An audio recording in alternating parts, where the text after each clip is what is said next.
안녕하세요. 우리가 회개할 때 하나님은 모두 용서하십니다. 용서하시는 하나님께 담대히 나아가기를 축복합니다. 쉽고도 정확하게 알차고 재미있게 하나님의 말씀을 가슴 깊이 새기는 시간, 소문난 성경교실의 오택현 교수입니다.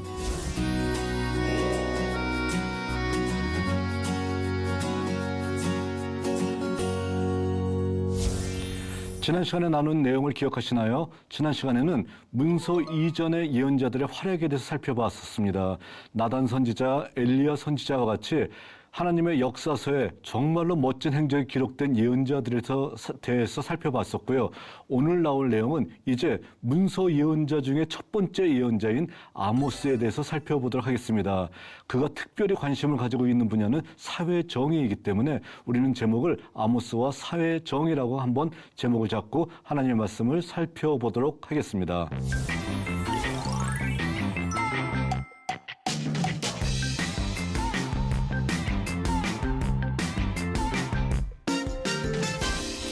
소예언서를 이야기하다 세 번째 시간입니다. 이제부터 문서 예언자를 시작하도록 하겠습니다.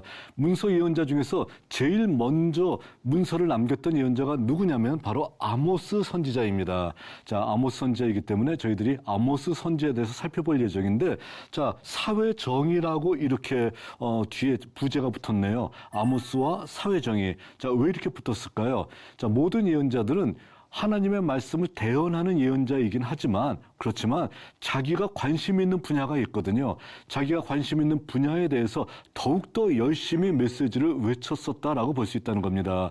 그래서 이 시대에도 어떤 분은 사회정의, 어떤 분은 특별히 농촌의 상황들, 어떤 분은 특히 대도시 빈민의 상황들, 뭐 이런 부분들에 대해서 각자 특화된 분야가 있다는 것이죠. 자, 그랬었을 때 아모스와 같은 선지자도 바로 이와 같이 바로 사회정의에 대해서 특별하게 관심을 가지고 메시지를 외쳤었기 때문에 그의 메시지를 이해하기 위해서는 그가 정말로 관심이 있어 하는 분야 사회정의에 관심을 가지고 우리도 바로 이 메시지를 살펴보는 것이 맞다라고 볼 수 있습니다. 자, 아모스 선지자에 대해서 살펴보도록 하겠습니다. 아모스 선지자는 언제 메시지를 외쳤나? 바로 주전 750년경입니다. 어디서? 바로 그는 두고아 출신입니다. 자, 두고아의 장소는 우리가 지도를 통해서 조금 이따 살펴보도록 하겠습니다. 두고아 출신인데 어디서 메시지를 외쳤냐면은 베델에서 메시지를 외쳤습니다. 자, 우리의 경우를 놓고 생각하면 이와 똑같아요.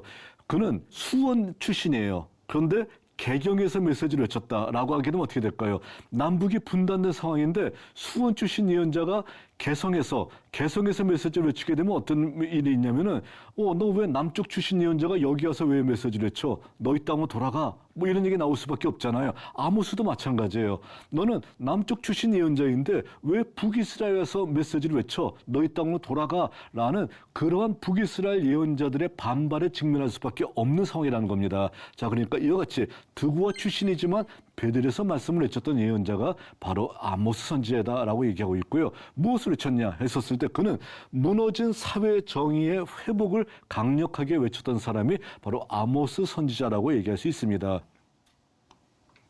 자, 750년경은 어떤 일이 벌어졌을까요? 주전 750년의 북이스라엘은 여로보암 2세가 통치했던 시기입니다. 자, 몇 번 얘기했었죠. 786년에서 746년까지 꽤 오래 통치를 했던 그 왕이었었는데 이 당시는요, 북이스라엘을 괴롭혔던 아람이라고 하는 나라도 쇠퇴하고 또한 그 아람과 더불어서 북이스라엘을 괴롭혔던 더 커다란 나라였었던 아시리아라는 나라도 완전히 그 동쪽 지역에 나타났던 반란을 진압하다가 완전히 아주 힘이 다 없어지고 쇠퇴기에 접어들었을 때 그 당시가 바로 여로보암 2세 당시의 상황이라고 얘기할 수 있습니다. 자, 그러니까 주변에서 북이스라엘을 억누를 만한 그 나라들이 다 사라져버렸다는 거예요. 자, 그렇지만 이런 상황 속에서도 보잘것없는 왕이 만일에 통치를 한다라고 하게 되면 좋은 기회를 다 놓쳐버릴 수밖에 없는데 여러분 위해서는 그렇지 않았다는 겁니다. 변화된 국제 정세에 잘 대응해서 북이스라엘 최고의 전성기를 이루게 했던 왕이 바로 여로보암 2세라는 겁니다. 자, 북이스라엘의 최고의 전성기는 언제냐면은 오므리 왕입니다. 아합의 아버지잖아요. 바로 이때가 최고의 전성기였었고 이 오므리 왕 못지않은 전성기를 구가했던 사람이 바로 여로보암 2세라고 하는 사람입니다. 자, 그러니까 여로보암 2세는 뭐 객관적인 역사에서 평가를 한다라고 하게 되면은 북이스라엘을 부강하게 만들었었던 가장 위대한 왕이었었다. 이렇게 평가를 받음직합니다. 그런데 신명기 역사에서 평가할 때는 어떻게 평가를 하고 있냐면은 그렇지만 느밧의 아들 여로보암의 죄를 떠나지 않았다. 그러니까 베델과 단에 있는 금송아지 신전에서 계속해서 예배드렸기 때문에 그를 절대로 좋은 왕이라고 평가할 수 없다라고 얘기하고 있고요. 예언자들은 어떻게 하고 있냐면 그 상황 속에서 부자는 더욱더 부자가 되고 가난한 자는 더욱더 가난해지고 있다는 거예요. 그런데 분명하게 신명기에서는 강조하는 것이 뭐냐면은 사랑과 정의의 공동체를 이루어야 된다는 겁니다. 과부, 고아, 나그네로 상징되는 보호받아야 될 사람들, 이 사람들은 반드시 너희가 알아서 그들을 지켜주고 그들이 절대로 배고파서 추워서 눈물 흘리는 사회를 만들어서는 안 된다라고 명령하는 것이 하나님의 명령인데 이 사회는 그렇지 않았습니다. 어떤 정도냐면은 뭐 그들은 자기가 돈이 없고 자기가 능력이 없어서 저런 모양으로 돼 있는 것이니까 그들이 배를 골던 그들이 추워하던 내가 상관할 바 아니야 라고 생각을 하면서 부자는 더욱더 자기 배를 떵떵 두들기고 있고 가난한 사람이 슬퍼서 울던 배고파서 정말 울부짖던 전혀 관심을 기울이지 않았던 시절이 바로 여로보암 2세의 통치 시기였다는 겁니다. 자, 그러니까 한마디로 얘기해서 땅에 떨어진 사회정의예요. 사회정의가 땅에 떨어졌습니다. 그들의 눈물을 닦아주고 그들이 절대로 하나님 앞에 울부짖지 않게끔 하는 것이 바로 권력을 가진 자들이 해야 될 의무라는 거예요. 그런데 권력을 가진 자들이 하나님의 정의가 땅에 떨어졌음에도 불구하고 여기에 대해서 별로 관심을 갖지 않고 있습니다. 뭐 그들이 그러든 말든 나는 나대로 살겠다라고 얘기합니다. 그러니까 우리는 바로 이런 주전 8세기 여로보암 2세 당시에 사회의 뒷면을 바라보고 이 사회의 뒷면을 안타깝게 생각하면서 하나님의 메시지를 강력하게 외쳤었던 아모스의 배경을 먼저 우리가 생각하고 아모스서를 읽어야지만 아모스서를 우리가 제대로 이해할 수 있다는 겁니다. 그러니까 제대로 적용하기 위해서는 정말로 우리가 아모스에 대한 이런 배경을 철저하게 알고 아모스를 읽어야 된다는 겁니다. 자, 아모스의 구조를 우리가 먼저 살펴보도록 하겠습니다. 이 구조 이렇게 얘기하니까 이거 복잡한 거 아니야? 이런 것을 알고 성경을 읽는 것이 유익한 것인가? 라고 생각하는데 뭐 다르게 생각하지 말고요. 여러분들 이렇게 생각하시면 돼요. 내비게이션이라고 생각하면 됩니다. 내 위치를 알려주는 그런 하나의 구조이다라는 거예요. 그러니까 내가 최소한 3장을 읽을 때는 심판에 예언하는 어떤 구절이네. 알고 있는 것과 모르고 있는 것은 천지 차이입니다. 그러니까 이런 어떤 구조를 여러분들이 머릿속에 반드시 집어넣어야 되겠고요. 자, 아모스의 구조는요. 1장 1절에서 2절은 서론이 나와 있습니다. 아모스가 자기를 소개하는 부분이 나와 있어요. 그러니까 되게 선지자의 메시지에 예언서의 1장 1절을 읽어보게 되면 예언자의 메시지 절반을 이해할 수가 있습니다. 내가 내 배경이 이래, 내 상황이 이래 라고 하면서 다 알려주고 있다는 거예요. 자, 그러니까 바로 이런 어떤 설명을 선지자가 자기를 소개하면서 하고 있는 어떤 구절이기 때문에 이 구절은 정말로 중요한 구절입니다. 그러니까 이런 서론 부분이 있고요. 그 다음에는 열방에 대한 심판이 나와 있습니다. 하나님이 열방에 대한 심판을 얘기하는 것은 뭐냐면은 하나님의 심판은 하나님의 능력은 이스라엘에게만 국한된 것이 아니라 모든 열방들에게 다 퍼져 있다라는 것을 알려주고 있다는 거예요. 그리고 이스라엘을 향한 하나님의 심판 예언이 등장하고 있고요. 또 이런 심판을 받을 수밖에 없는 그들의 죄에 대한 책망을 합니다. 그리고 이렇게 하나님 앞에 심판받을 수밖에 없는 이스라엘이 반드시 먼저 심판받을 수밖에 없다라면서 그가 5개의 환상을 통해서 그 모든 일들을 이런 하나님의 심판이 임박하게 임할 수밖에 없다라는 것을 알려줍니다. 그렇지만 하나님의 모든 심판은 한마디로 이스라엘과 유다를 북이스라엘을 멸망시키기 위해서 하는 것이 아니거든요. 자, 하나님의 뜻은 어디 있어요? 하나님의 속마음은요. 하나님의 속마음은 이렇게 심판받기 싫으면은 너희가 돌아와라 회개하라 라는 메시지를 전하는 것이겠죠.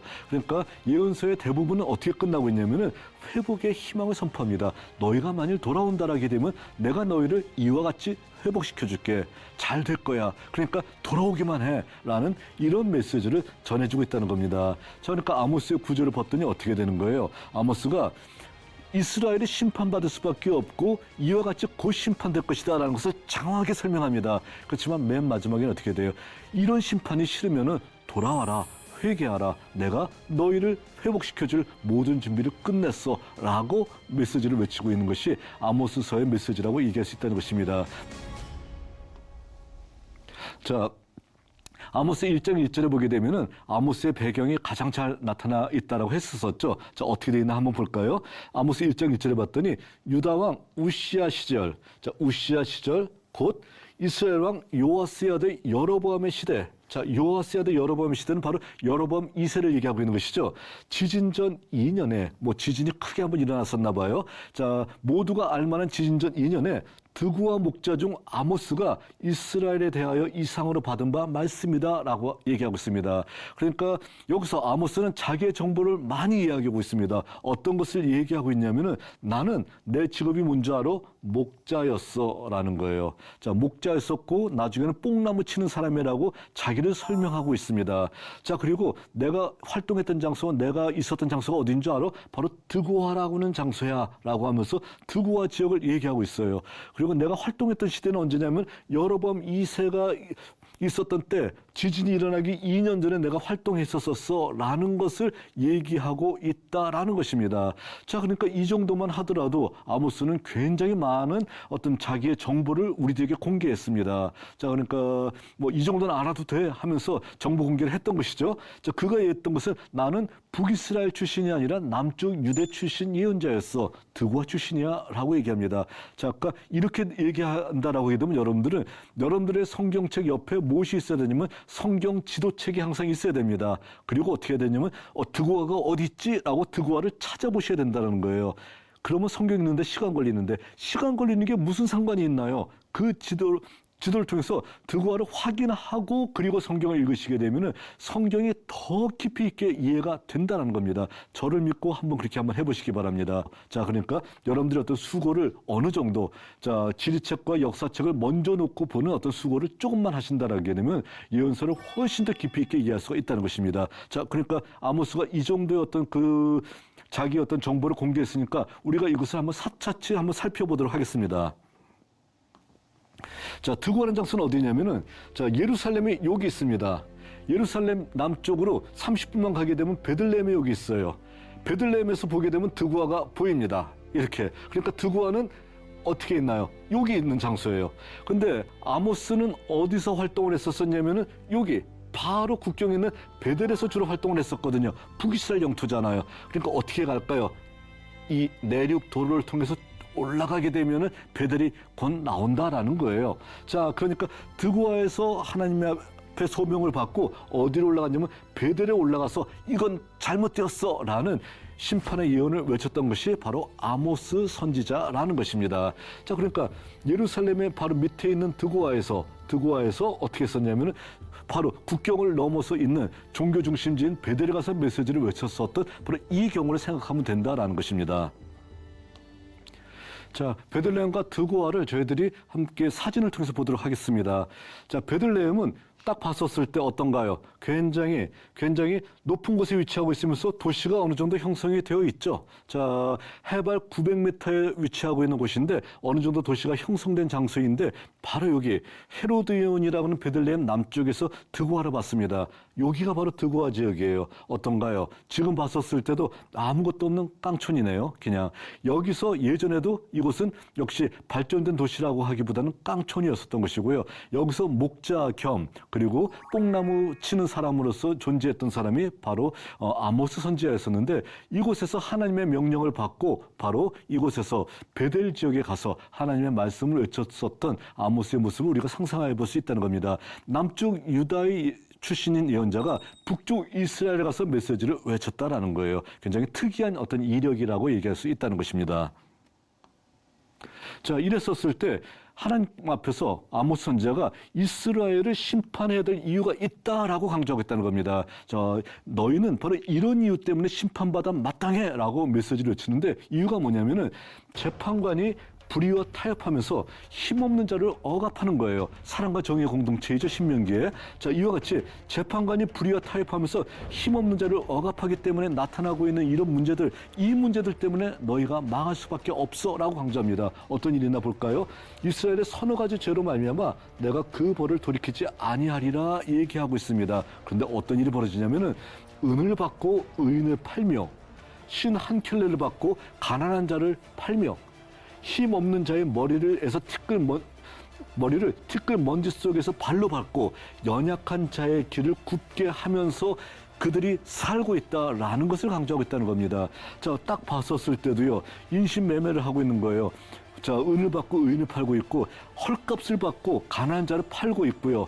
또한 힘없는 자의 머리를 티끌 먼지 속에서 발로 밟으면서 자기가 그 위에 군림하고 있고 연약한 자의 길을 굽게 하면서 불의하게 잘못된 판결을 내리고 있는 재판관들, 너희들 때문에 하나님은 정말 분노하고 계시고 너희를 심판할 수밖에 없어라는 메시지를 강력하게 전하고 있다는 것입니다. 자, 그리고 또 어떤 문제를 가지고선 심판당할 수밖에 없음을 얘기하고 있냐면은 성적으로 타락을 하고 있습니다. 성적으로. 자, 어떤 일이냐면 아버지와 아들이 한 젊은 여인에게 다녀서 내 거룩한 이름을 더럽힌다. 자, 부자가 아버지와 아들이 한 여인에게 왔다 갔다 하면서 이런 관계를 하고 있다는 거예요. 이거는 정말 있을 수 없는 일이잖아요. 근데 이런 일들이 비일비재하게 나타나고 있어라고 얘기하면서 이런 성적으로 타락한 어떤 이 나라를 내가 어떻게 용서할 수 있겠느냐라고 얘기하고 있고요. 사회적 약자를 배려하지 않은 죄도 어마어마하게 크다는 것을 강조하고 있습니다. 자, 어떤 일이 있냐면 모든 제단 옆에서 전당 잡은 오디에 누우면서 그들이 신전에서 벌금으로 얻은 포도주를 마셨다라고 얘기하고 있습니다. 자, 뭐가 잘못일까요? 전당 잡은 겉옷은요, 대개 해지기 전에 돌려주라고 하잖아요. 해지기 전에 돌려주는 것은 뭐냐면은 전당을 옷을 잡을 정도라고 하게 되면 마지막 재산이에요. 그러니까 마지막 재산을 다 그 전당 잡아서 가져갔다라고 하게 되면은 자, 정당한 절차를 전당을 잡았다 할지라도 해지기 전에 그 겉옷은 돌려줘라. 왜 그러냐면은 자, 일교차가 심한 어떤 날씨 속에서 밤이 되었을 때 기온이 떨어져서 춥고 배고프고 서러움이 갑자기 밀려올 때 울면서 하나님 앞에 만일에 그 전당 잡은 자가 하나님을 향해서 울부짖는다라게 되면 나는 너희들의 죄를 물을 수밖에 없다는 거예요. 그들을 배려하지 않은 너희들의 큰 잘못이 있다라는 것을 강조하겠다는 겁니다. 그러니까 해지기 전에 돌려줘야 되는데 그것을 깔고 그 위에서 자, 바로 술판을 벌이고 있는 이 모습들 정상은 아닌 것 같습니다. 이런 일들이 벌어졌기 때문에 너희들을 심판할 수밖에 없어 강조하고 있다는 것입니다. 그러면서 이스라엘을 향해서 어떻게 얘기하고 있냐면 너희들의 죄는 어마어마해요. 그래서 어느 정도로 어마어마하냐면 아스돗이나 이집트 사람들도 인정할 정도로 타락했다. 자, 아스돗 이집트 하게 되면 정말 타락한 곳이에요. 아스돗은 어떤 장소냐면 바로 여기거든요. 블레셋이에요. 블레셋의 5대 위성 도시 중에 하나가 아스돗인데 바로 여기 바다가 있잖아요. 바다에서 바로 발전된 문물들을 여기서 수입할 수 있기 때문에 엄청나게 타락한 장소예요. 이 엄청나게 타락한 장소이고 밤이면 불야성을 이루고 있는 어떤 그런 장소가 바로 이 아스돗이라고 하는 장소인데 아스돗 사람도 이스라엘 사람들, 북이스라엘 사람들 보게 되면 고개를 설레설레 흔들면서 그래, 정말 타락했다. 내가 보기에도 타락했다라고 얘기하고 있고요. 이집트 사람들도 타락한 그들도 인정할 정도로 타락한 곳이 이스라엘이다. 그러니까 멸망할 수밖에 없다. 강조합니다. 그리고 너희들 겨울궁, 여름궁, 상하군을 내가 다 무너뜨릴 것이다 강조합니다. 자, 겨울궁은 어떤 건가요? 이스라엘은 겨울에 비가 많이 내려요. 자, 그렇기 때문에 겨울에 비가 안 오는 장소를 찾아가서 부자들은 거기에 별장을 만드는데 그 가장 대표적인 장소가 사해 근처 아니면 요단강 근처에는 다른 지역보다 굉장히 어떤 그 지대가 낮기 때문에 비가 오지 않습니다. 왜 그러냐면은 중앙산악 지역이 이렇게 있다가 사해 근처에서 이렇게 내려갑니다. 그러니까 모든 비구름이 여기 부닥쳐서 다 비가 내리기 때문에 여기 있는 사해 근처는 비가 내리지 않아요. 그래서 부자들은 바로 이와 같이 사해 근처에 별장들을 만드는데 여기 사해 근처 여기가 마사다인데 바로 이 부분에 헤롯이 지었던 별장이 있습니다. 부자니까 당연히 여기다 지었겠죠. 신경통이 있는 사람들은 여기서 지은 거 좋아할 거 아니에요. 그러니까 겨울궁이 있고 여기는 갈릴리 호수예요. 갈릴리 호수의 티베리아스라는 도시인데 부자들은 또 여름에 여기에다 궁을 져요. 왜? 여름에 더울 때 여기 가면 시원하잖아요. 그러니까 여름 궁을 짓고요. 그리고 사마리아에는 상아궁을 졌습니다. 상아는 상아 문양으로 장식한 그런 궁을 얘기하고 있거든요. 상아궁을 지어놓고 있다는 거예요. 이 모든 것들을 내가 다 파멸시킬 것이다. 너희만 그 배똥똥 뚫기만 살면 되는 것이냐? 가난한 사람도 생각해야지 라고 얘기하고 있다는 겁니다. 자, 그러면서 아모스 4장 1절에는 사마리아 산에 있는 바산의 암소들아 내 말을 들으라 강조하고 있습니다.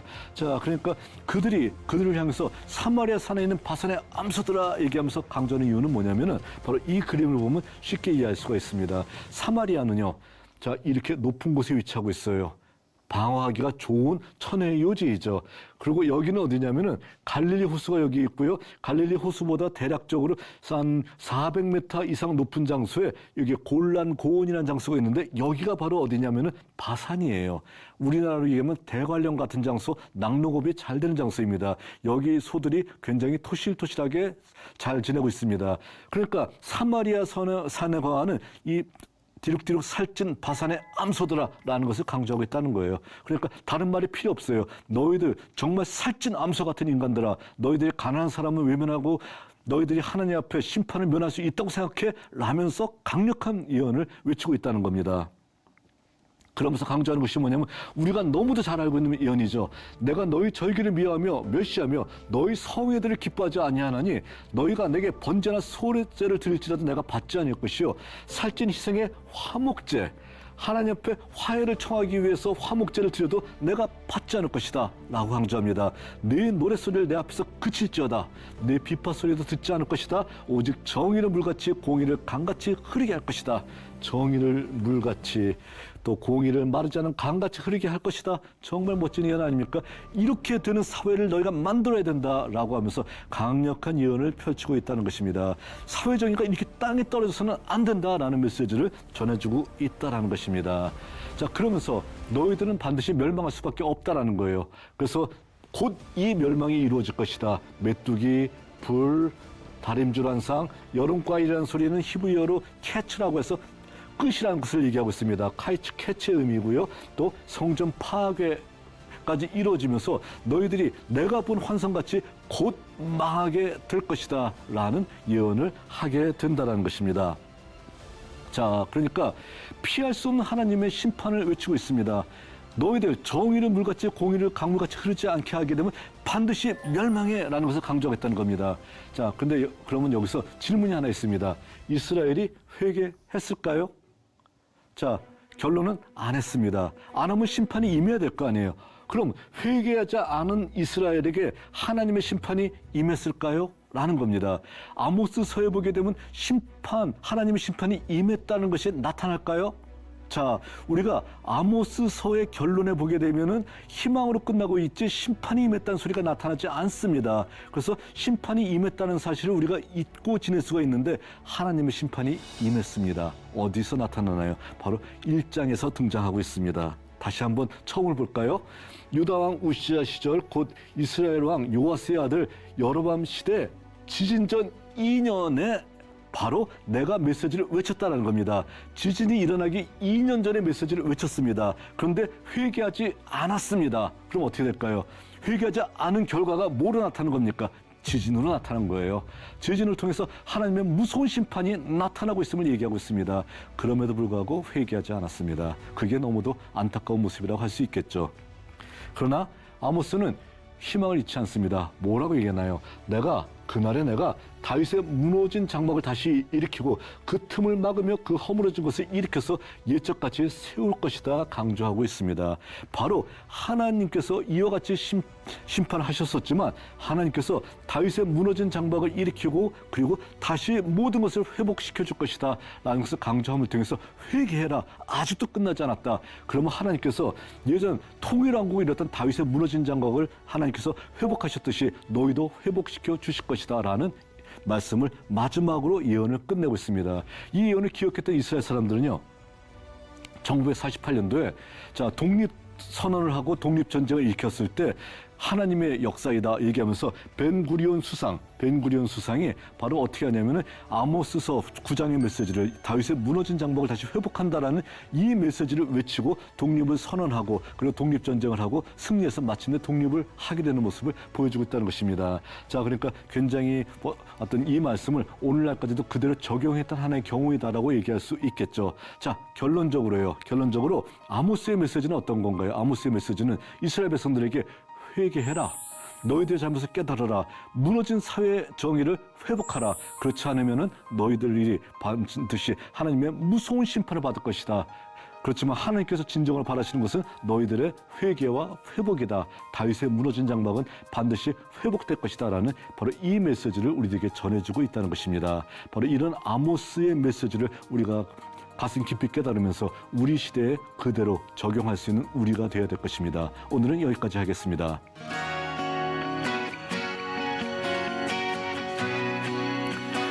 여러분, 유익한 시간이 되셨나요? 오늘 수업은 유튜브를 통해 다시 보실 수 있습니다. 언제나 말씀의 다스림을 받는 여러분들이 되시기를 바랍니다. 다음 시간은 호세아와 혼합 종교 비판에 대해서 살펴보도록 하겠습니다. 오늘도 승리하는 하루가 되시길 바랍니다. 다음 시간에 뵙겠습니다. 감사합니다.